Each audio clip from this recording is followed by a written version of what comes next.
Hello, welcome everyone for coming. We're so excited to have you here for the Centennial of the 19th Amendment Women's Forum. This forum was organized by and is hosted by SEKNOW, as well as Library Services at Pittsburgh State University is facilitating the event. My name is Ruth Monnier, she, hers. I'm a learning outreach librarian at Pittsburgh State. Before we get started with the forum and talking to our wonderful presenters, I want to give you a couple of quick announcements. We are recording tonight's event, so be aware of that. We ask that you remain on mute when you are not talking. Please be considerate and kind to others when using the chat and to one another just in general. If you have a question for the panelists or you need assistance, please use the chat to everyone and we will get you sorted out so we can get everything going smoothly. I do need a reminder as a legal disclaimer, this event should not be construed as an endorsement by Pittsburgh State University of any political candidate. This is simply an educational opportunity for everyone.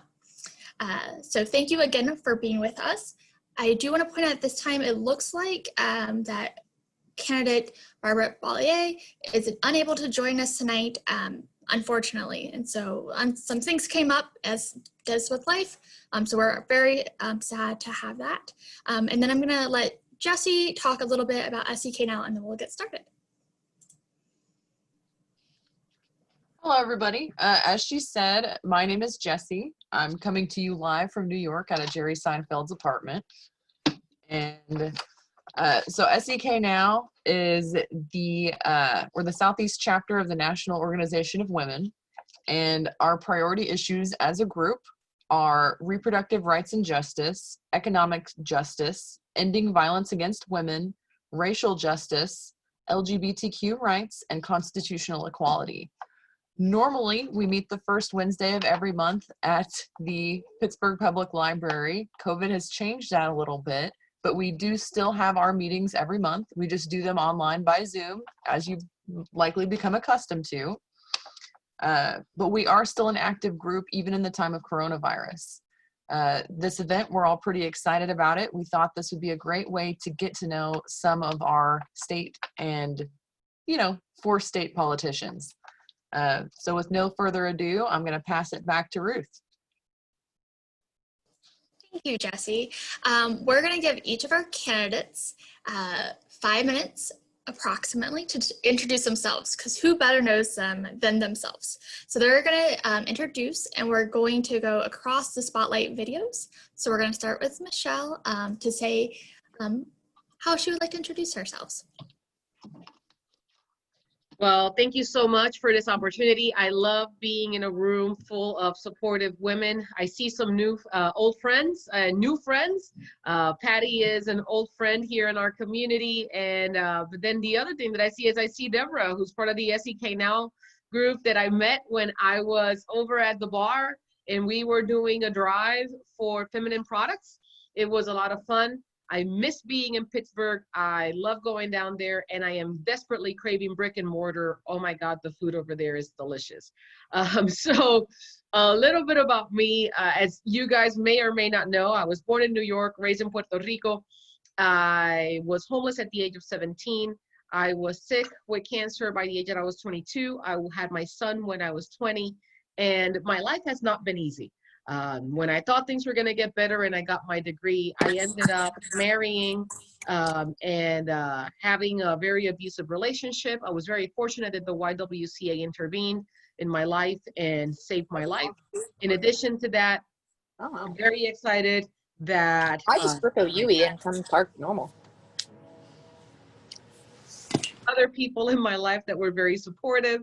Like MANA, who is a national organization who has been instrumental in helping other women across the country understand about financial literacy, and many other mentors like Delia Garcia, Dolores Huerta, and just women who are amazing. Very much so like somebody that you'll learn about, Ms. Ponka-We Victors, who is an amazing doctor, Ponka-We Victors, doctor representative. I don't know how you want me to call you, my friend.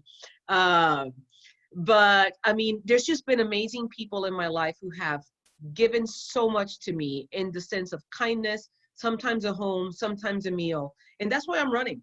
I'm not running because I have these aspirations of power in politics. There is no such thing. The true power lies in your hands. And it is our job to make sure that we are working for you and with you and lifting up your voices. And that's exactly what I intend to do. So I will not talk more about the issues because I don't want to get ahead of myself, but that's a little flavor of who I am. The only title that I claim aside from Michelle is Eric, Christina, and Lorraine's mom. My kids are my everything. I do everything that I do to support them. But I'm sure that if you are a mom, even if it's a puppy mom or a mom with children, you understand that feeling because you want to leave the world a better place for those of you who are right behind you. So that's me. Thank you. And what's such like alluded to, let's hear from the doctor. Good evening, everyone. My name is Dr. Ponka-We Victors, and born and raised here in the 103rd District where I represent. I'm running for my 6th term in the Kansas House of Representatives. Michelle's been with me my whole journey there in Topeka. And Michelle and Delia, I couldn't have been here without them. But yes, I just finished my doctoral degree from Creighton University in education, and my dissertation topic was the rise of Native American women political leaders. So when I first got into office, there was about 7 of us in the state legislatures, and now there is over 30. So it's awesome to see that change and more women interested in running for office across the country. And so, like I said, I was born and raised in Wichita. I went to school at Wichita State where I got my master's degree in public administration, and I got my bachelor's from Newman University. And so, you know, education is very important to me, and so I always wanted to go further my education and get a doctorate degree, but being so busy in the legislature, I didn't see how that would happen. But it went by fast, and it can be done. I had some people that tried to talk me out of it.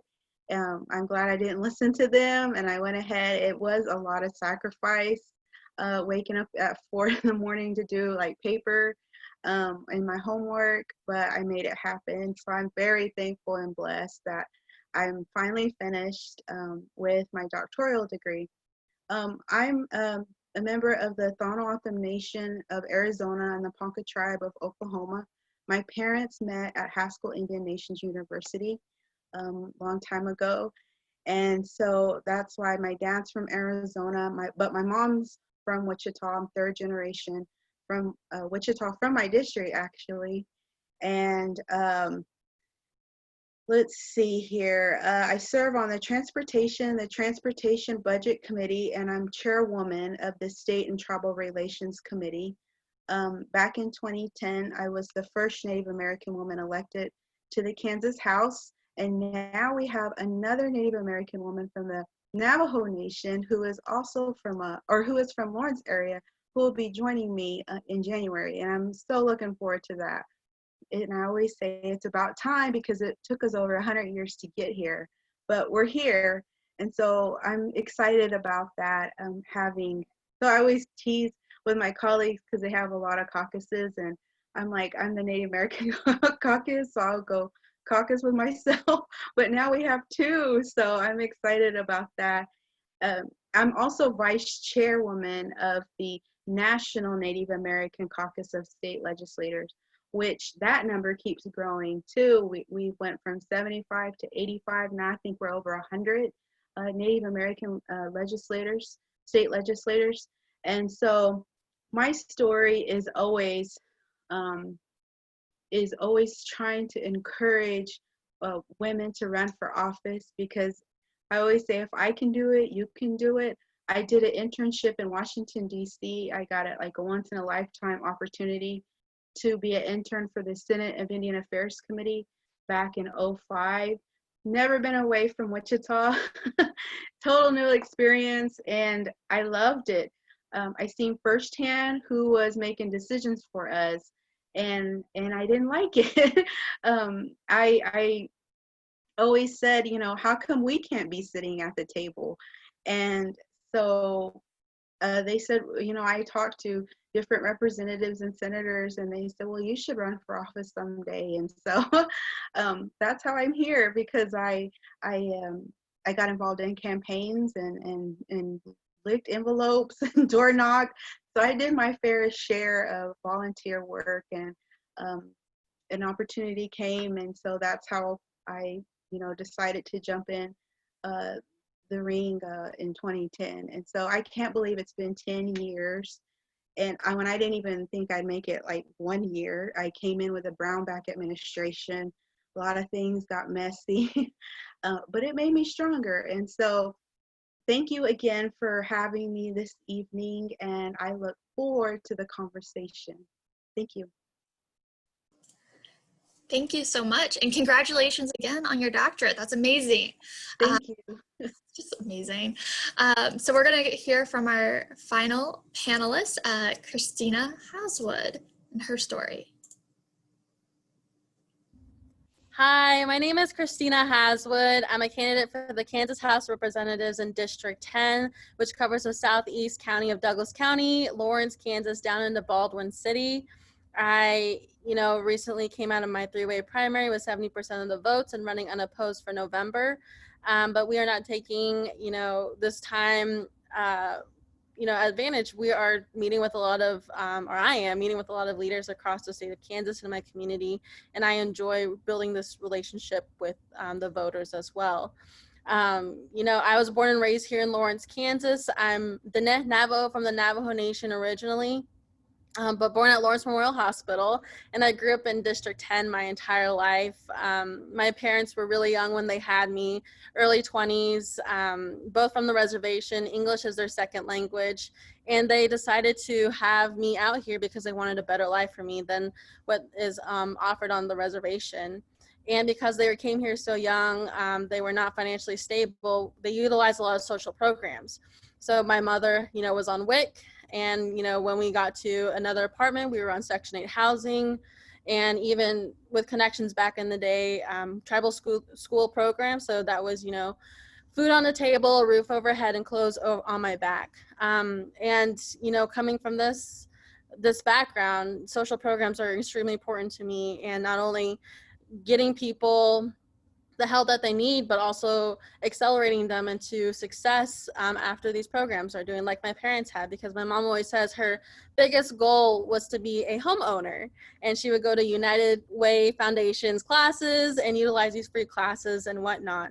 I'm a proud product of the K through 12 school systems. I've gone through K through 12 here into District 10, as well as started my higher education at Haskell Nations University, which is an all Native American university.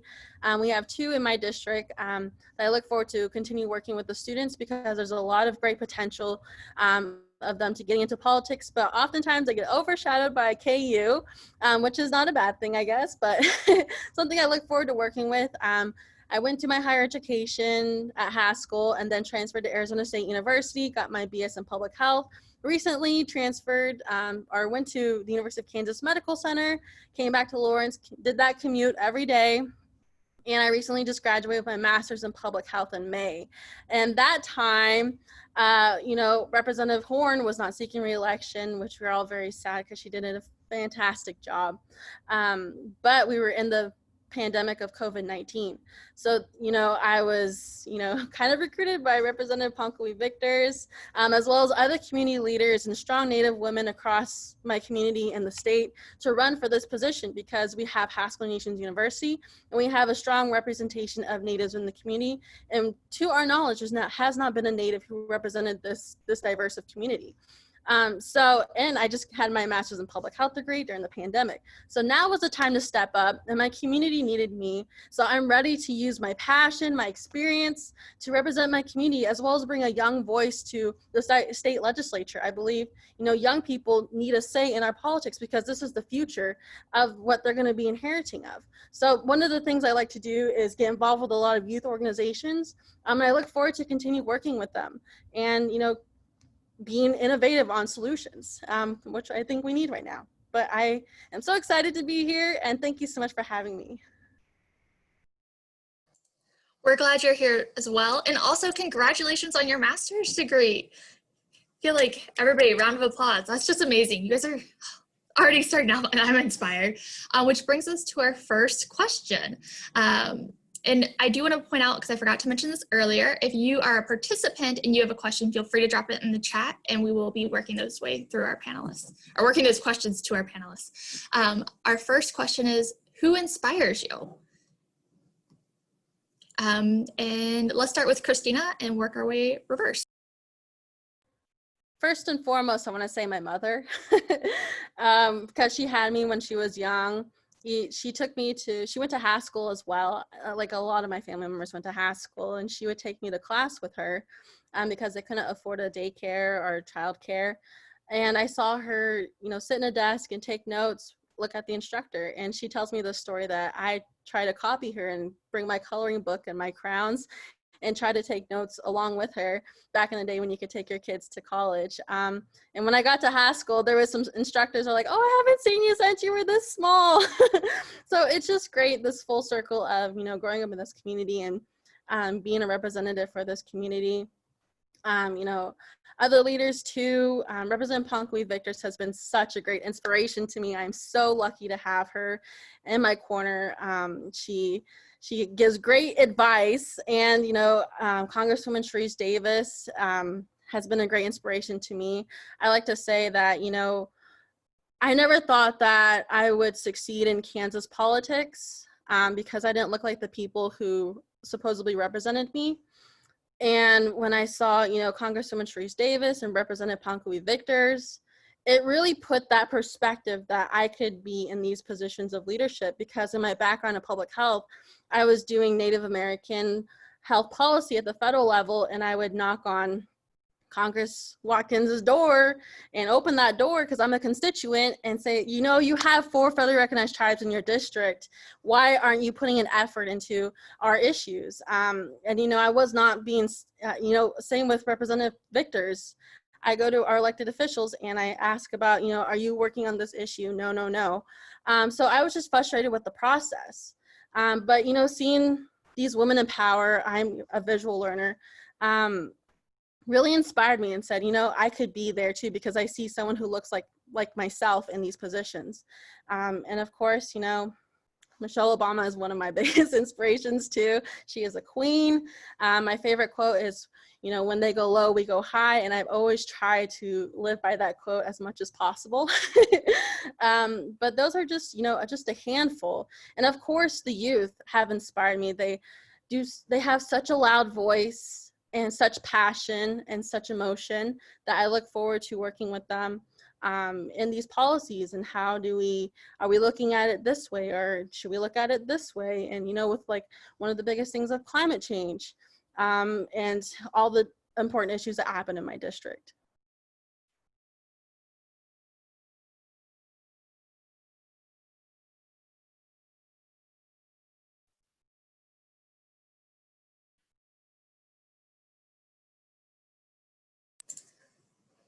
That's go ahead, Dr. Ponka-We Victors. Ponka-We. Sorry, Ponka-We. Yeah, thank you. One of my biggest inspires, it comes from the past, and that is my mini great grandfather. He was chief of our tribe, the Ponka tribe, Chief Standing Bear. He was the first Native American to see justice in a Supreme U.S. Court system, and that's very rare because we didn't know English back in the days in the 1870s, I believe, when this happened. And he fought for Native American rights, and one of the things he wanted to fight for was that the law applied to us too. And so we should be able to roam off reservation. Back in the 1870s, the government made us walk. We always hear about the Trail of Tears with the Cherokee Nation. but it also happened to our people as well. And the government made us walk from Nebraska in dead of winter to now Oklahoma, where one of the reservations is. And during that traveling time, his son passed away. He was only about 8 years old. And I don't know if you've seen Native American moccasins, but that's all we had to walk in the snow with. And his son passed away. And so he wanted to be able to go back to Nebraska, our native homeland, to bury his son. But he was denied by the federal government because at that time, Native Americans weren't allowed to roam off reservation. So it's a very sad story, and I grew up hearing that. But he found an interpreter, and he sued the federal government that the law applied to us. And one of his famous quotes is that if you pierce your hand and I pierce mine, the same color of blood will bleed from both of our hands. And now his statue represents Nebraska, and it is in the U.S. Capitol, and I got to see it last year, the unveiling of it.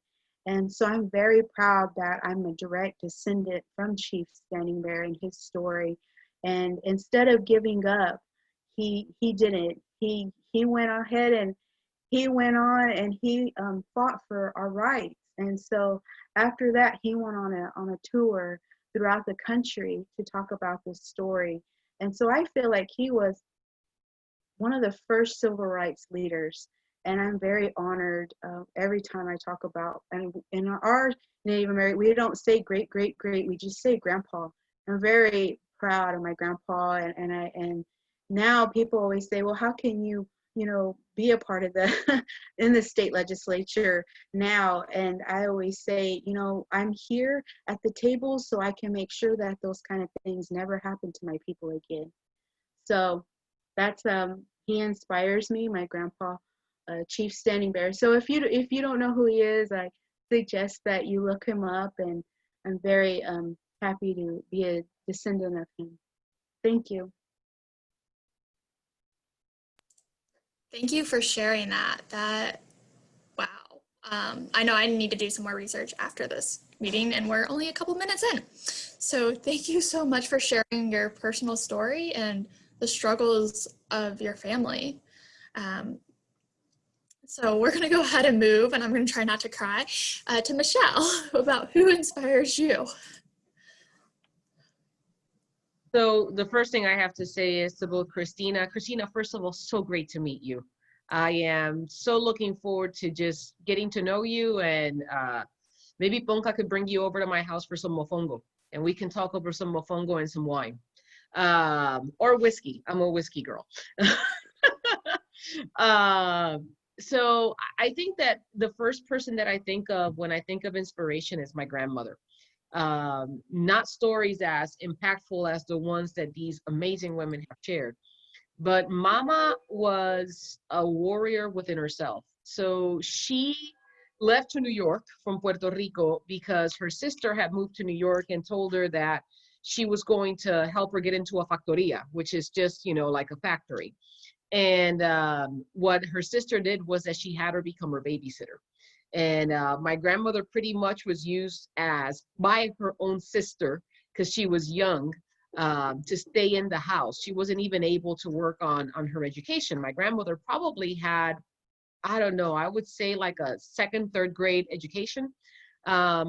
She ended up having a horribly abusive marriage with her first husband. He would lock her up in a room with the kids while he would bring other women into the house. And even though she was working the same way that he would take the money from her and he would starve them. And my grandmother left them, ended up marrying this amazing Italian, and they moved to Puerto Rico. So once they thought they were going to get their life together, after they had 6 kids at that point, because she had 4 kids with the first marriage, and then she had 2 kids in the new marriage, my grandpa started getting into trouble. My uncle started getting into trouble, so they moved to Puerto Rico. My mom ends up moving to Puerto Rico because of her abusive marriage, and my grandparents were the ones left to raise me.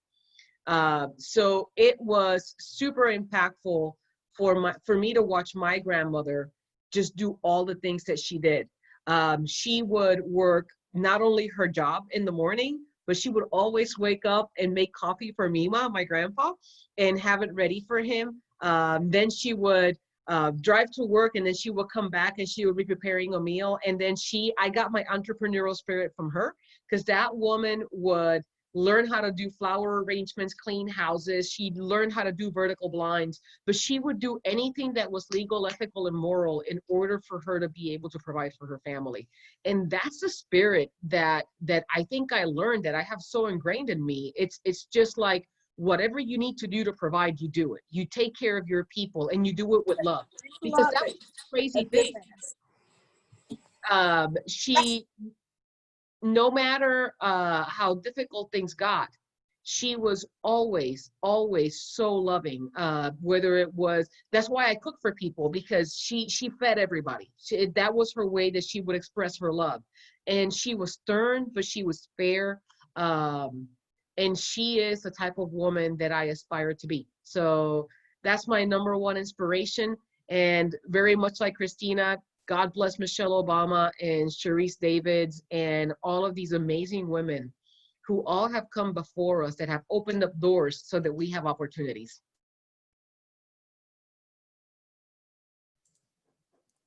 Wow. Some very powerful stories, and I'm just inspired by you guys so far, and to hear how you're inspired and powerful women is just impressive to me. We do have a question from an audience member, so we're going to go ahead and let Lacey, I'm going to unmute Lacey to ask the question to the panelists. Oh, I'm sorry, I didn't have a question. I pushed the wrong button. I'm so sorry. You guys are awesome, though. I'm loving this.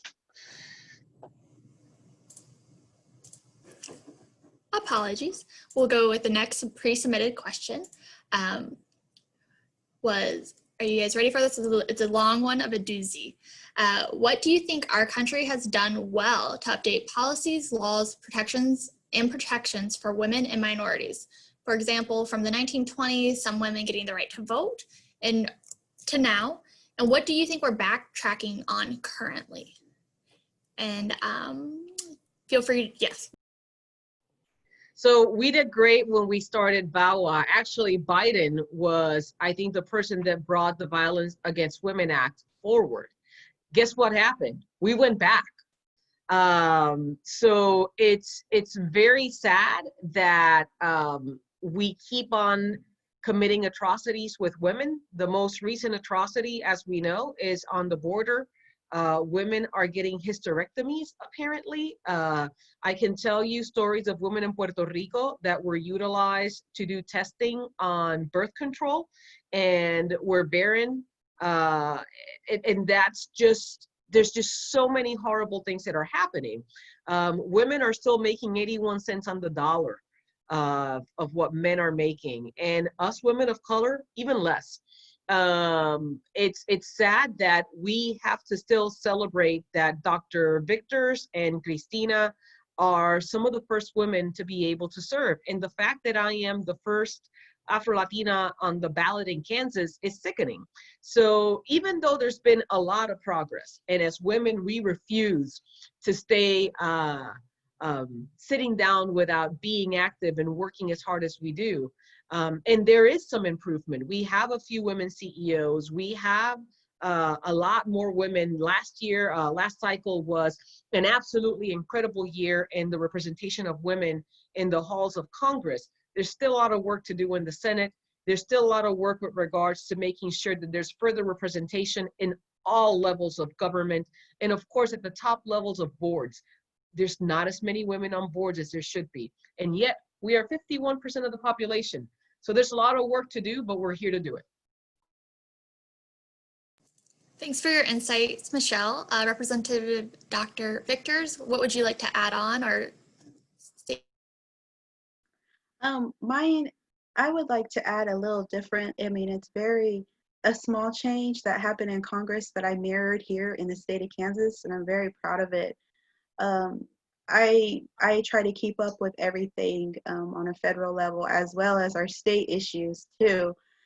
And being one of the youngest in the state legislature, I noticed that we have rules in the legislature on the House floor that we have to abide by. And one of the things I seen that senator, one of my favorite senators, Senator Duckworth, in Congress did was she made it made it a rule that you could breastfeed on the floor when she was voting. And I think that's very important, especially being a woman of childbearing age. And so we want to encourage more young women to run for office, and we don't want this to be an issue, and an issue if I was to have a child. And so I asked for that rule to be included in the Kansas House on the floor, that if you should be breastfeeding, you have a right to do that at your desk. And so, man, I didn't think it would get so much backlash, but it did. I had people challenge me about that rule, and I had even some men tell me, well, there's a bathroom right out there the door. We have our own bathrooms here near the House chamber. I mean, it was literally an uphill battle, but I was ready to go, and it was just to kind of put it in place, because you could always have the same people support you and say, oh, there'll be no problem. But once it's down on paper, I've learned, since I'm a lawmaker, it's more valid, and it encourages more women to run for office. That you don't, just because you have a child or you have a baby, does not mean that you're not qualified to do the job. And so that's what I wanted to do. And I was so surprised when I had some people push back on it, but I pushed back harder because I seen the need for it, and it passed with a voice vote. And so I was happy to get that rule and update our rules in the Kansas legislature. So I'm very proud of that. And of course, I always watch the Violence Against Women Act, and who's against it and who's not. And it's very, needed, but we need to change who represents us, people that actually live in these, and not just speak for us, but actually live it every day. And so that's one of the small minor things that I got passed here in Kansas, and I'm very proud of it. And that's just one step forward for all women. Hey guys, I don't mean to be a party pooper and interrupt this, but I thought that everybody should know that we lost a phenomenal woman in history just now. RBG just passed away.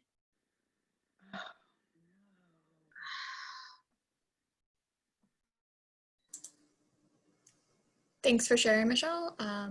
Yeah, I think that's really important, as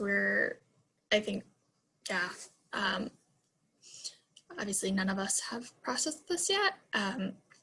But as we're talking about the Centennial and the rights of women, and how fighting for women is important, and how we have fought, and how even if some people get the right to vote, not everybody is getting that, and that continuing fight. As just Representative Dr. Victors was mentioning, like the small steps, and it's at every level. And to see someone that so many, and I don't want to make general assumptions, but I want to make an assumption that most of us have really supported and felt was representing us as women on the federal land, and also through all of her fights. It's just hard to hear, but hopefully, I'm going to be very optimistic here, because I feel like hope is important. That means we'll see another woman of strong caliber. There's not going to be a new, but a different woman of the caliber of RBG on the court. But yes, so thank you for sharing that. Is everyone okay if we just take a moment, a pause for a minute for silence? So we're going to go ahead and do that for a minute.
Thank you for letting us know again, Michelle.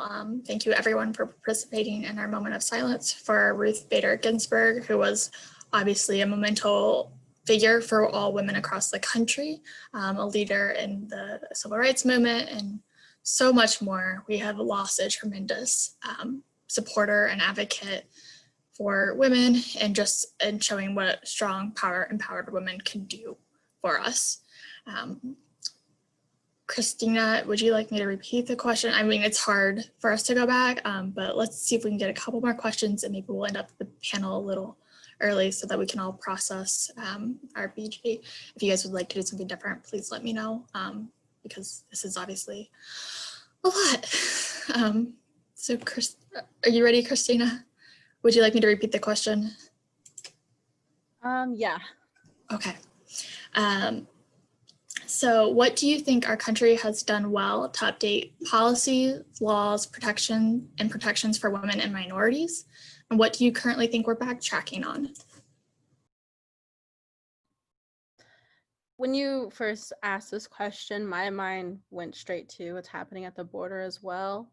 And, especially with us natives, we've had similar situations like that happen within United States history where, especially in Navajo Nation, where we had coal mines and they were polluting our air and people were getting respiratory illnesses. And we have, United States Indian Health Services being our healthcare provider, and, Navajo being such a dominant language, there was no translators, and they oftentimes would, sterilize women as well.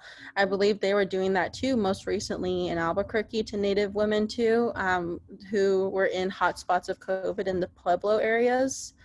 So this is, something we read in history, but it's a recurring event. And I think that could be improved. Roe versus Wade as well. I know that's always coming up in the state of Kansas. Reproductive rights for women, as well as expanding the term in our legislation for women and females. I think they need to be more inclusive, giving respects to those who, does the policy addressing reproductive rights? Well, we need to include those who are non-binary, and those who have a uterus, as well as making that type of legislation in mind. And the pink tax too, making reproductive products available and accessible. I have advocated this last year in DC to my representatives too, and it's still an issue, and definitely need improvement on. And of course, missing more Indigenous women's and peoples. I had the great privilege of seeing Representative Victors do a press release on this in the State House. And I was just blown away at, talking to people in the community here in Kansas on how this is such an issue here in the state of Kansas. And common sensely thinking Kansas is in the middle of the country and it's on the pathway of trafficking. And we should not turn a blind eye to that. And those are just a couple policies I can think of at the moment. Thanks for sharing, Christina. To make sure that we have time and that we end a little early, because I think that's the space where most of us need to be. Can we answer, what challenges have you faced as a woman in politics, running, and barriers, and anything that includes? And let's go ahead and start with Christina for that one. I think imposter syndrome for me has been a big part. I'm 26 too, and the age barrier. I'm fairly new to politics. The only political experience I have was working on Sharice Davis's campaign for winter break, and then school got too much, so I had to quit that campaign.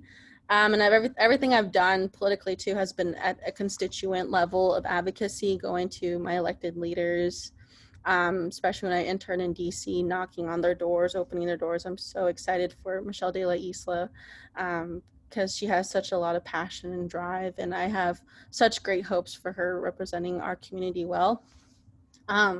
as well as being discredited a lot. This was my first time in politics, and that was one of my opponents' strategy towards me. And this also has put pressure on me to always look professional and to always look more well done together. Even I have a campaign TikTok, and every TikTok I do, I'm wearing like dress pants and a nice shirt, and my hair is done and makeup on always. And in my campaign or during the primary too, one of my opponents tried to shame me. They found an old photo of mine wearing a mini skirt and a spaghetti strap tank top, and they ran ads against me, saying false things, but they had that picture running an ad against me. And a lot of young women came into my DM saying, of course we handled the situation, addressed it, and kind of made it like, look at them trying to embarrass me. They're not going to embarrass me. But it's just the same narrative of trying to discredit women for what they wear, what they've worn in the past. And a lot of women told me, this is why I'm afraid to get into politics. Young women say that, we can't dress the way we want to dress because males and, the public are going to start shaming us, slut shaming. And that's still a reality, especially for, us young women who want to get into politics, having that be exposed, as well as racism. I've had some racist comments too addressed to me. And I mean, it's whatever. And then, everything I do is under my microscope, and everyone's waiting for me to fail, and that type of sense of pressure as well. But, we're all resilient, and I have a lot of powerful women in my corner, and they are just a call or text away. And I'm so lucky and to have this great support system. Thank you for sharing, Christina. I don't know if you're following the chat, but I want to chime in with what they said in the chat. I really admire you for running. There is such a double standard for women and running for office. Pretty much everyone's cheering for you in the chat. So thank you for obviously putting others and showing that it shouldn't matter what you're wearing. Let's go to Representative Dr. Victors. Thank you. So I studied this in my research, and I looked at the challenges that Native American women candidates face. And some of the challenges I thought were just what I dealt with as a candidate in my political field. But I interviewed 15 Native American women state legislators, and it sounded like we all had the same kind of problems and issues. And so this isn't just one issue, it's across the board. And I was shocked at what I found out. And some of the things I found out was that, we aren't recruited to run for office by our parties. And it's either our community members or friends who recruit us. We see like a lack of communication with the parties to the candidates. And so that was a big issue. And we also know that men get recruited twice as more than women do, and especially women of color, to fill an incumbent seat or to run for office. And we know that once you run for office and you're recruited by your party, you have more resources available to you. Like, you have like money donors, you have volunteers, you have support, things. So I found like as Native American women, sometimes we know the problem. I did find that there was a close tie to the community, and they are highly qualified candidates. And so, there has to be some kind of outreach more from our parties to support us, because we're not really getting that right now. And I can speak for myself. I wish there was more of communication and getting to know us. And so I think that's where it starts. And so I would like to see that. And like Christina has said, I had reached out to her, or I had somebody reach out to her when somebody should have looked at the demographics of that area and said, hey, this would be a good opportunity for a Native American woman to run for this seat. But I kept my ear close to the ground, and instead I had to do that. So just certain things like that we need to break down as barriers. We need to break down as women and say, hey, we're highly qualified candidates too. We should be considered when looking for candidates to run in certain areas, and just not the same old, I always say, pale, male, and stale. We need all kind of people from all kind of backgrounds, because they're the ones that are making decisions for us in our communities. So those are some of the challenges that I see. And always, once you get into that room full of men and pale, male, and stale, you're sitting at the table, you're it. So you are a voice for all communities and all backgrounds. And that can be very challenging. It can be very overwhelming for one person. And so to try to remember, the Native American community, the undocumented community, the Black community, the poor community, our homeless people, just try to remember everything and be a voice for everyone.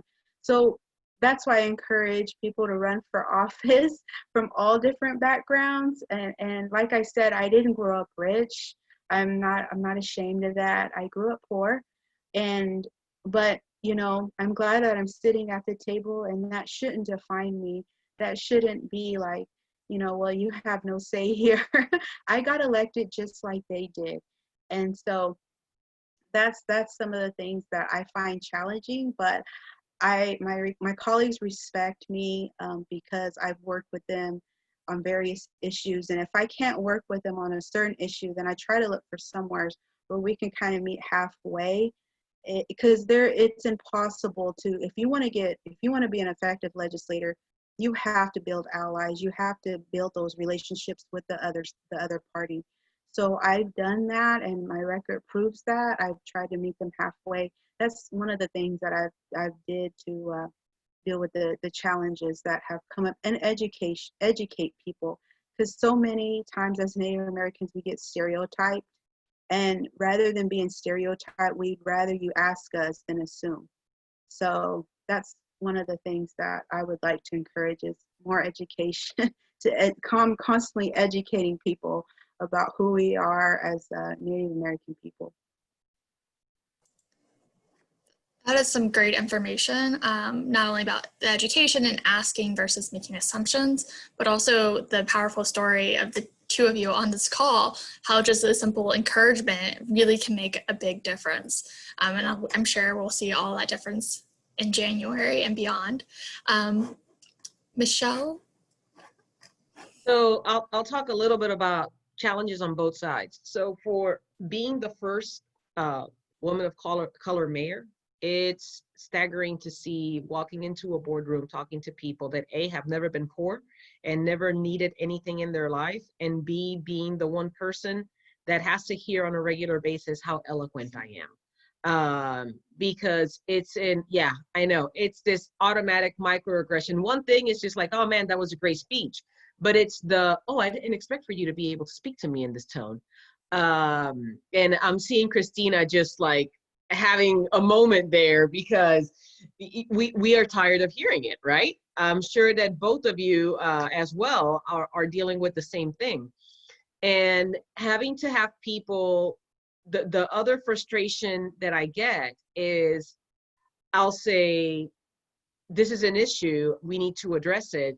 And people look it over, but then a man says the same thing in the room, and all of a sudden it's an issue that must be addressed. And I have started calling it out. I'm like, no, I just said that. I just said that. Or if people don't listen to me, now I'm not here to say, I told you this was an issue, but you chose not to listen. Now you're gonna deal with the issues, I'm not. So it's been really interesting to be in this position and still have to educate And sadly, in this case, it's mostly Caucasian males, which is okay because we need them and we need their leadership as well. But it's important that as we are entering these realms, we have to also be able to have a voice. The other thing that is interesting is that sometimes, and I am huge about when I speak across the, the country and other places talking to women, what I tell women is remember not to be catty. The pie is big enough for all of us. And as women, we have to lift each other up, because here's the difference. When women open up the door, we keep our hand open so that other women can come in. This is not about me making it here so that you don't make it where I'm at. This is about me making it here so that I can open up the door so that you surpass me. And it's interesting that as women, we try to be nice. And because we want to be nice, we don't have crucial conversations, which people get taken aback when I am pretty open and honest and say, hey, could I talk with you about this? I didn't appreciate this. Help me understand why this occurred. Because this was my perception of the issue, and I want to know if I was wrong. And if I did something wrong, I want to know so that I fix it. And it just absolutely takes people aback. Ironically, both men and women. On the other hand, some discrimination that I have faced as being a female candidate running for Congress, first of all, I didn't have anybody pay for everything that I live and own so that I could run for office. The expectation of me was that I was going to leave my job and figure out a way that I was going to survive this year as a single mother without any support from the party. In other places, there's many men that have scholarships and support and or consulting jobs that support them while they are running for office because they want them to run for office. However, that was not the situation with me. And even in this race, at one point in time, I had somebody had the gall to tell me when I wasn't able to make as many call hours as I was supposed to. They made a comment about how, I know that you're the mayor of your city, but I have like doctors that are having to figure out in the middle of this pandemic what they're going to do. And I started laughing. I said, excuse me? And they're like, yeah, I have single parents that are doing this. And I just lost it. And then the comment that followed was, I know that I'm being strong on you, but I expect more of my candidates of color. And this is the crap that we have to deal with as women and as women of color. And I laughed and I told the person, I said, you better check yourself, because I'm a single mother and I'm running a city. And when this is all said and done, if I don't win, I am still going to be serving my city. And my commitment was not, I'm going to run for Congress, and because I want to win this Congress seat, I'm going to leave my community behind. So if that's what you were looking for, wrong person, wrong time. But this is the stuff that we have to deal with, because people think that we're not going to speak up about it. That it's like this, thing that we should be grateful that we have some support. But these are the things that we're going to have to deal with for a while until we have more representation and until we are able to have courageous conversations about the things that we will not tolerate. So the discrimination is real for us as women of color. I am so proud of Christina and Dr. Victors for being here and being where they're at. There's still a lot of work to do, and I'm excited that I have these other two amazing women in this room with me, because it means that there's going to be more, because we believe in opening up the door for more people. Wow, thank you for sharing the stories. I don't know if you can see this with the reactions of our participants. You're getting some applause, lots of love in the chat. I think sometimes it's easy, I'm going to speak as a very white person, to not know what's going on to our politicians, our fellow women politicians, and particularly our women of color, what's happening on that end. So I know I'm deeply grateful that you guys are willing to share some of your struggles, fights that you're dealing with, because even if I was in that room, it wouldn't be happening to me that way. And so it's helpful so that we know how we can help you guys fight and keep your fight going, because that's amazing on the call outs and everything like that. So thank you so much on that.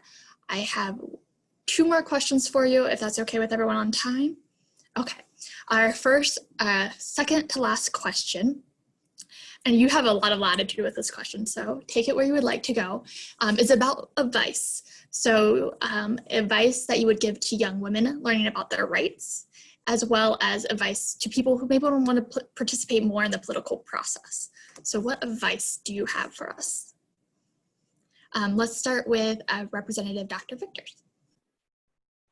I'll just give you my advice, what worked for me. And that is I did internships. I shadowed people. I, seeing what they did, if I had an interest in their background. I worked on campaigns. Like I said, I licked envelopes. I put in yard signs, even twisted my ankle one time. I found mentors, and actually I'm mentoring some women who are running for office, not just here, but across the country.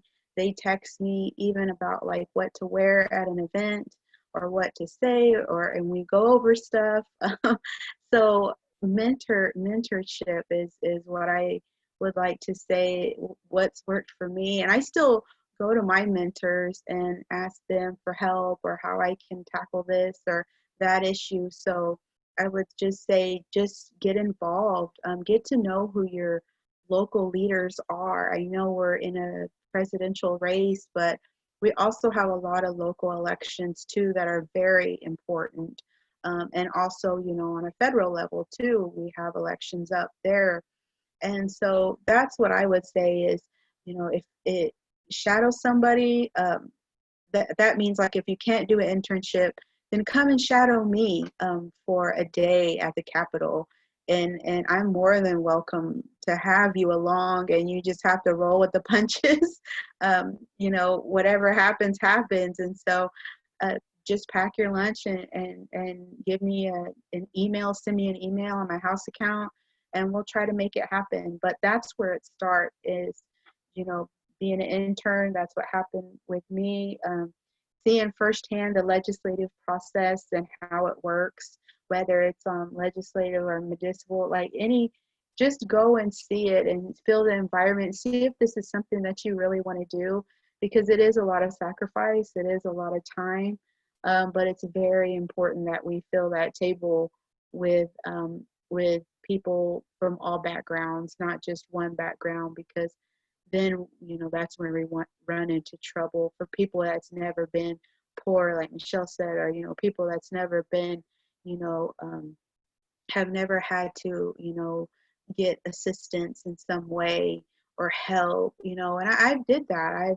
I've had to go get a free coat, or gloves, or someone I was little, stuff like that. So I've been there. I'm not ashamed of it. It's how it made me. Now I understand that, and so that's what I would say is mentorship, shadowing, or just reaching out and learning who your local leaders are. Thank you for that advice, Representative Dr. Victors. Let's go to Michelle and see if her advice is any different. I know mentorship is important to everyone, so thank you for your work that you're doing to help mentor others. Thank you. So for women that want to, or young ladies that want to get involved, here's the first way to do it: volunteer. If there is an organization that you're passionate about, volunteer, and then eventually get on those boards, because that is going to start providing you the opportunity to start learning the ins and outs of the conversations. I will never forget the first time I heard somebody make a motion. I was like, what is that? And then, just learn the parliamentary language, because those are some of the really little things that it's a different language, and it's important for you to get to learn it. The other thing is, like Dr. Victor said, just ask for help. I tell you what, the most important thing that I'll never forget that I was told at one point was, if somebody offers you support and you need the help, don't insult them by not following up. Because a lot of times we have people that we interact with, they say, hey, if you need anything, call me. I could, I may not be able to fix it or answer immediately, but I will do my best to support you in any way that I can. And so many times, I can tell you, I've given my personal cell phone to young women all across this, not only the city, but even across the nation as I go to different events. And it's very, very little times that I actually get an email back. And every time that I do, I respond. So make sure that you accept the help and just get involved. You will start noticing that if you really want to do something and your heart is in the right place, doors are going to open up. But the key is to be humble and ask for support. Thank you for that advice, Michelle, of humble and support and accepting help when it's offered. Let's see what Christina has to add to our wonderful conversation about advice to get involved. I think put yourself in uncomfortable situations. So a lot of time when I was starting to get involved into Kansas state politics, because my background was in American Indian health policy at the federal level, I looked up who my representatives were, and then I went to their Facebook page, and then I found out, okay, when's the next time I can see them in person? And then, you know, I also looked at Representative Horn's voting record, and then I looked at it and I pretended I was her, kind of funny now, and said, okay, this is the bill, and then attempt to read it, and I'm like, okay, if I was her, I would vote this way. And then I look at what she voted, and she's not voting the way I would have voted. So that was a comforting feeling, knowing that somebody was representing me that shared the same values as me. But when I found out she was doing these legislative coffee talks at one of my favorite coffee shops in the district, I went there and I noticed, I looked around the room and I was the only young person there, the only person of color, and the only young person of color, only Native American person. And then I started to realize once I got involved in politics, even at the state level too, I'm usually the only Native American person there. You know, Dr. Representative Victors could probably relate as well. And it's always uncomfortable because they don't talk about our issues. And I say, like, put yourself in these situations where, you know, we need to be represented at, and it's uncomfortable a lot of times.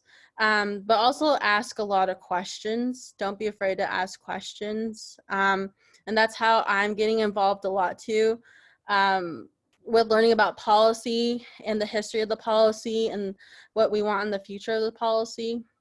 You know, why hasn't this worked, or why did this fail? And even just sitting back and reflecting on your life. One of the things that I sit back and reflect on is my K through 12 public school education. And, you know, that was during the Brownback era. I was at the tail end of it when I graduated high school, and learning about how this public school I went to wasn't really necessarily in the rich side of town. And then we would take the state like reading, writing, math tests, and our school's scores would get published in the paper. And I remember always looking at the paper and seeing my school at the bottom of the list. And at that time, I really didn't understand standardized testing, but then at that young age, I knew I didn't go to a school that was on top of the list.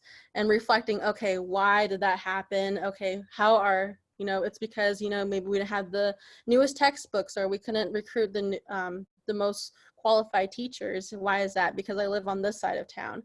And, you know, how are public schools funded? Through these property taxes. Okay, well, this isn't working. And then learning about the Kansas Supreme Court ruling. And then just like when you think about, you know, what you went through and your struggles, and you ask, why did this happen? What was, you know, going on in the policy at this time, at the national, at the state level, at the city level, at the county level.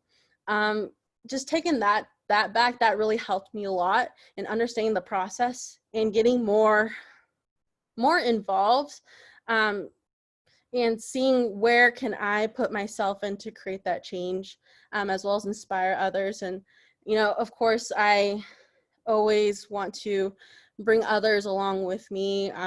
My entire campaign team were all under 30 years old. My campaign manager just graduated high school. So we are, you know, I always want to empower people and bring them along with me, and show them, you know, this political process that always seemed to be such an elite level, a secret language. You need to be, you know, retired or be rich to be in this type of position. It's not, and you can be in this position as well. And I'm more than happy to talk to anybody who has questions about running, because last year I did like this Ignite conference that inspires women of all parties to run for office. Last summer, you know, they said, what office are you running for? I was like, I don't think I'm running for office. And here we are next summer. I'm running for, Kansas State House. And, I really believe it was because Representative Victor said, you could do it. And that's pretty much all it took for me. And I was watching a webinar with the KU Dole Institute of Women in Politics. And they said the statistics saying that more women need to be asked to run in comparison to men.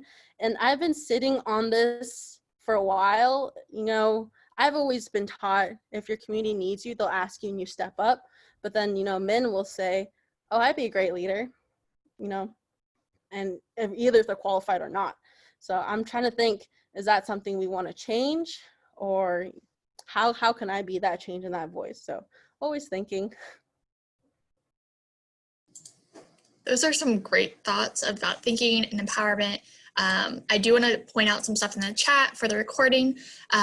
Somebody asked for elaboration of, if I don't want to run for political office, what can I do? It was mentioned from our fellow panelists, keep the momentum going, support other races, find your passion, use that as inspiration, help other people get elected to do it. And I think that kind of adds on to your, if you know a great person, even if you don't want to run, let them know. Tell them, I think you would be great. Maybe it's not for me, but I think you would be at it. So that's a great advice. Our last, quasi last question, because I always want to give you guys a chance if you want to say anything after the last question, is a more lighthearted, maybe, question for the evening to end us out. Do you recommend any books, podcasts, movies for us in general? And you guys can choose who would like to unmute first. We're going to let you have a decision. Okay, that was a lot of pressure. I'm sorry. We'll go ahead and we'll start with Michelle. Okay, so I am, in most people's phones, you see what matters. So that is my grandmother that passed away with my daughters. She passed away last year on my oldest daughter's birthday. However, on the inside of my phone is my dude. And if you can see, that's Abraham Lincoln. So I would highly recommend for anybody that is leading so I have a few recommendations on Abe. If you want to understand his soul and the way that he operated, there's a small little book which is with writings of letters that he sent to people. And it's amazing because you can start piercing into his soul. But if you are thinking of doing any position of leadership, Doris Kearns Goodwin did a phenomenal job in capturing a lot of his essence in, Leadership in Turbulent Times and Team of Rivals.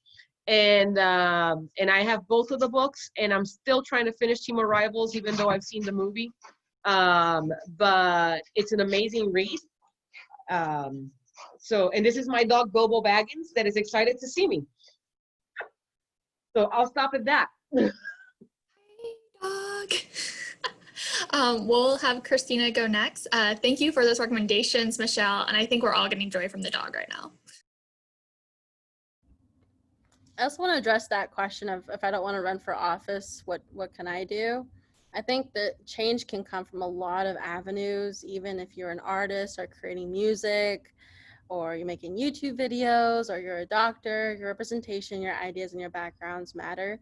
And going back to my mini skirt story, we try to report this, or reporters were trying to understand the story, but they're all male reporters. So I was like, you don't get the misogynistic of what's happening. So I think there needs to be a lot more female reporters too that report on politics. But my recommendations, becoming Michelle Obama and her podcast too, Emily's List podcasts, RBG's documentary, Hillary Clinton's documentary, Michelle Obama's documentary. I'm a big, Netflix and Hulu type of person. So all those documentaries are really inspiring to me. And a lot of my heroes are women and women of color, because they're the ones that, broke the glass ceiling for me. And, reflecting on the 19th Amendment, even though Native American women didn't get the right to vote until, less than 100 years ago, that was still very important because that, brought us into, a step further and step closer into a political process. And I always think about that too in politics, because as Native American people just got citizenship in 1924, which isn't even 100 years ago. And there were still states too that still discriminated against Natives. I think New Mexico was one of the few last states giving Natives the right to vote and Native women. And then not only us, but I believe Asian American women were later after us too.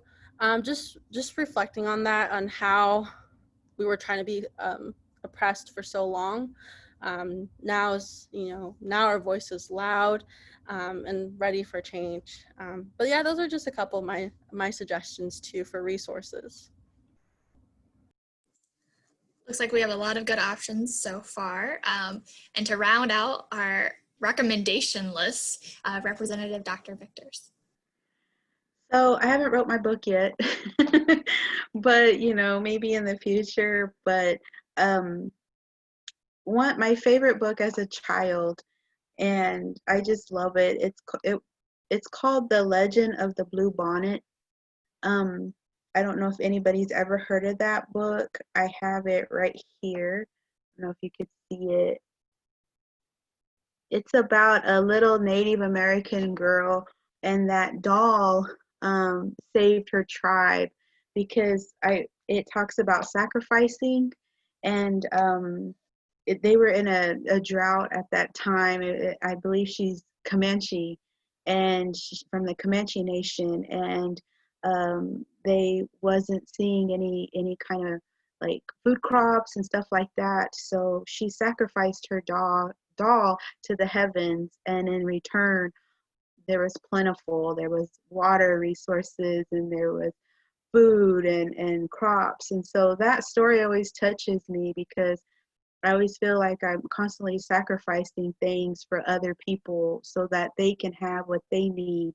And so that story is still a pick-me-upper. And my mom, she calls me Little Red Hen sometimes because I always feel like, nobody wants to help me along the process. And I even made a comment one time because I was trying to find people to help sponsor a bill. I think it was the Murdered and Missing Indigenous Women bill earlier this year. And just looking for support and sponsors and educating my colleagues about that. And I told one of my friends, I said, I feel like I should just start the Little Red Hen Caucus. But it's just to show you that, never give up, and to keep trying to reach for your goals and reach for the stars. And so I talk about politics a lot. So I try to find books that are not about politics. And that's one of my rules, when I get back from the legislature is, whether I go out to eat with friends or family, let's just not talk about politics for 10 minutes or 15 minutes. Everybody wants to know what we're doing up there. But one of the books that, Christina was talking about, the atrocity that happened to our Native people and how it's not in the history books of things that's happened to us, and just kind of glosses over. Not even that, people really don't know what this country was built on, but we know as Native people. And so one of the books I would like to share with you, maybe some of you have read it already, and it is Killers of the Flower Moon, the Osage Murders and the Birth of the FBI. I would encourage you to read that. And it's very important. It's actually happened. And I have a Osage great grandfather who lived through this, and it's a very sad story, but that's kind of what we went through and piece of our history. So I would encourage you to look that up if you want a good read, and it's one of those books you can't put down. So just FYI. And then, I try to find podcasts out there, not only about my views, but sometimes I want to educate myself about where people are coming when, they're thinking about, the no masks, where are they coming from? I know how I feel about an issue, but I always want to hear the other side and how they feel about things. And so I try to do that as well. So it makes me more well-rounded and than just being set in my views. And so that's all I want to say. Those are some great recommendations. I'm also very excited about the Legend of the Blue Bonnet because I have little nieces. So it's great to have ones that they can fully enjoy. It's probably a little too soon for them for Killers of the Orange Man about the Osage Nation, but that one they can definitely do. Our last question before we get going, and before we do our last question, which is where you guys can tell us anything that you think we haven't covered that you would like to share with us, I would like to do a photo. So we'll do a screen capture here in a moment, if that's okay with everyone. If you're not okay with being on video at this point, even though we're being recorded, obviously turn off your video. And we're gonna do that in about 3 seconds for me to get it up. So smile, show your inner beauty, because we all have it.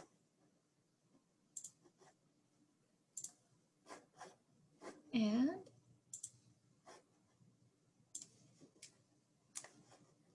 we got it.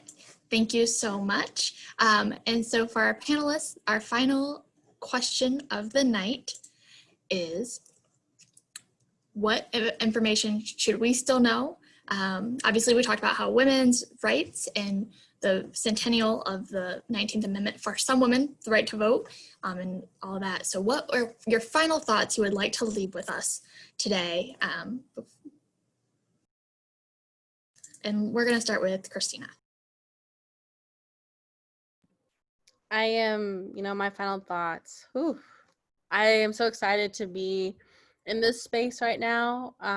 Anytime I'm in a space with other women, it's truly empowering and just like a sense of relief too, because we can all relate to these issues one way or another. But definitely get involved. I believe your voice matters. For the longest time, I believe that my voice didn't matter. And, once I realized, that's voter suppression, and that's what they were doing to us Indigenous peoples for hundreds of years, and it was working on me, I just got mad and realized what was happening, and, looking at my leaders, and, they're not doing what I'm passionate about.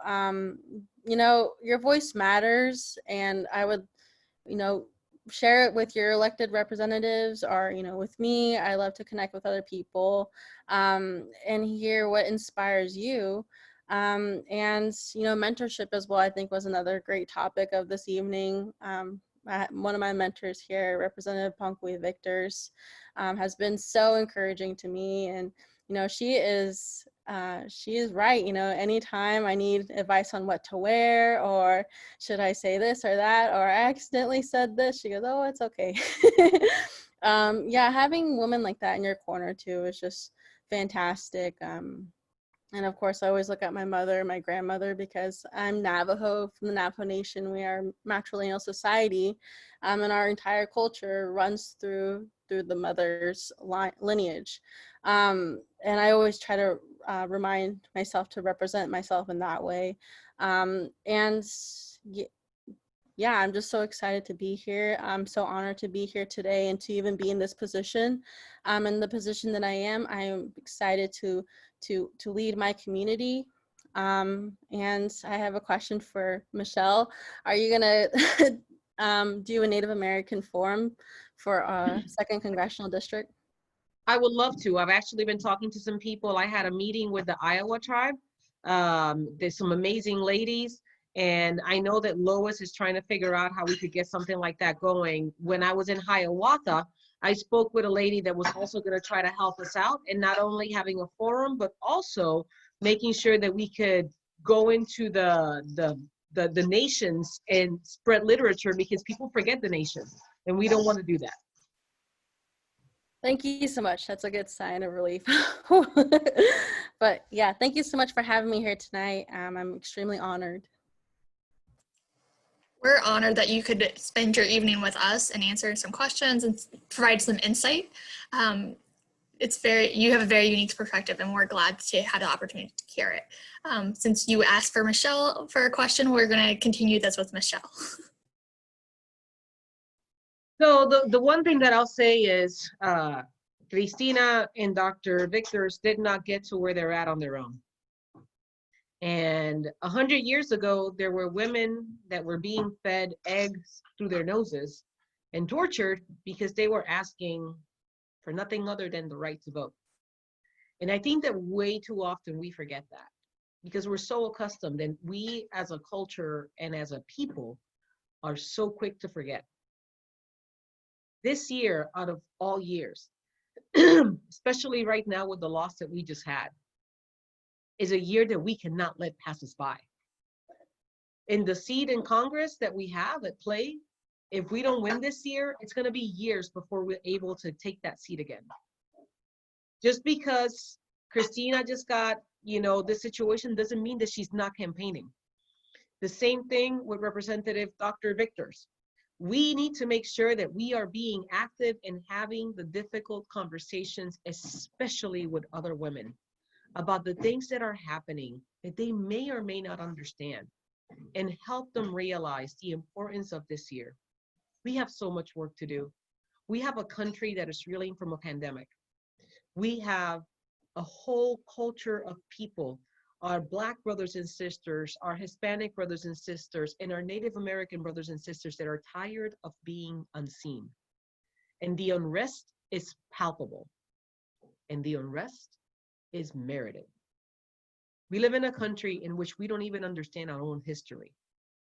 We celebrate things like Columbus Day without really understanding that this was never our land, that we are all here on borrowed land, that the wealth of this country was built on the back of our Black brothers and sisters. And yet we wonder why. Why are people so upset? It's time for us to make a change. We have a grave opportunity, and please understand, it is grave. We now have a Supreme Court seat that is going to be filled. We cannot afford to have that seat filled by somebody that is not going to respect women. We have so much work to do, but none of us can do it on our own. So this evening, we send you all off, hopefully inspired, albeit hurting because of our loss, remembering that the work is not done and there is much work ahead, and that we need you. We need you to talk to your Republican sisters. We need you to have conversations that are difficult with people that may not be interested in voting. We need you to be able to talk to individuals to understand that their voice matters. Thank you for the opportunity to be with all of you. And Christina, if you want to help creating that forum and you have contacts, please, please, please call me, because I really do want to see that happen. So thank you all.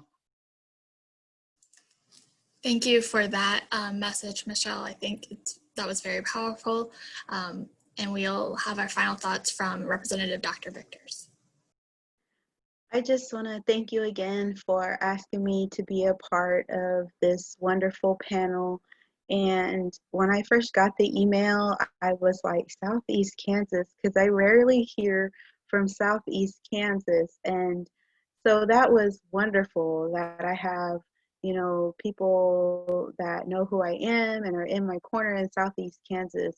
That just like uplifted me, because a lot of times you feel alone in this when you're fighting for others, and you feel like when you're advocating for things, you're alone sometimes.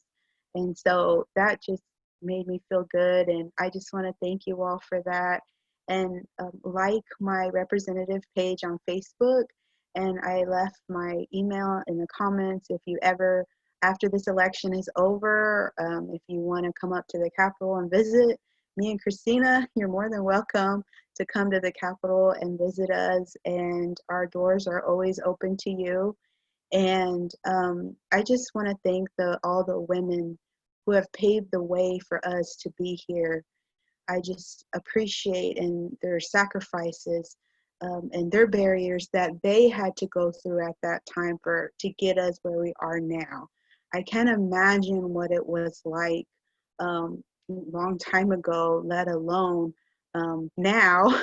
And we're seeing all these barriers up. I can't imagine what it was like. I'm thinking about the late Wilma Mankiller, who was the first Cherokee chief in Oklahoma, the first woman to seek that seat. And she was always somebody who I looked up to. And so just thinking about our women leaders like that who have paved the way for us to sit at the table now. And sometimes I think about it, because when I walk through the state capitol, I think, you know, there was at one time when I wasn't even probably allowed to come into the state capitol, let alone make laws, help make laws for people. So I'm very thankful of my ancestors and everybody, all the women who have paved a way for us to be at the table. And I really honestly believe that they are with us, you know, to keep pushing us along. And so that's one of the things that I would just like to say is, yeah, we're coming forward, we're being vocal, we're trying to help each other, but let's not forget the women who paved the way for us to be here now. And so anyways, I just like to end with that, and keep in touch with me, please, and me, Christina, Michelle, keep in contact with us, keep in touch, keep supporting us from afar. If we don't see you, you know, during this the last of this campaign cycle, keep in touch with us. We'd love to hear from you, because so many times we hear the negative, you know, from people in our emails, but it's good to hear from our sisters from Southeast Kansas now. So that's all I got to say, and good night. Have a good night. Thank you. I have a couple last remarks on our end. Somebody put it in the chat, and so I'm verbatim stealing their words because they said it so eloquently. And I think it's a big part of tonight for us. As sad, so thank you, Sylvie, for your words of wisdom. As sad and shell-shocked as I am about Ruth Bader Ginsburg, I am glad to be listening and a part of a forum of strong-willed and passionate women. This is the sliver of hope I need right now. And as Representative Dr. Victors was mentioning, the women who have paved the road, and I think us as we're listening and participating in the forum, the women who are paving the road, continuing. So thank you to you guys. Thank you so much for joining us tonight, sharing all of your stories. I know if you've been paying attention to the chat, we're just all so grateful, and I know I've learned a lot, and it's been inspiring. You are so inspiring to all of us. There's lots of applause going off. And so the last couple things is a little promo for future Centennial things, because as we mentioned, the road has been long. So to continue our Centennial celebrations on Tuesday, September 22nd at 7:30 p.m., Library Services with the support of Humanities Kansas will have a virtual event of the long road of women's suffrage in Kansas, which will be live streamed. And I'll put that link from Vimeo on the university's page in the chat, and it will be available. There is also, if you do not have stable internet connection or you would like to participate in person, there will be seating at the Bicknell Center as well as overflow in Axe. As you mentioned, we're living through a pandemic. It will be socially distanced and you will be required to wear masks. So thank you for those who are participating in that. As a reminder, the highest celebration of the Centennial as women is exercising our right to vote. Please vote in the upcoming elections in this November. Thank you again for everyone, not only the panelists, but all of our participants for joining us this Friday evening. I know it's been great on my end. I hope it was fabulous for you, and I'm now going to stop the recording. So thank you again.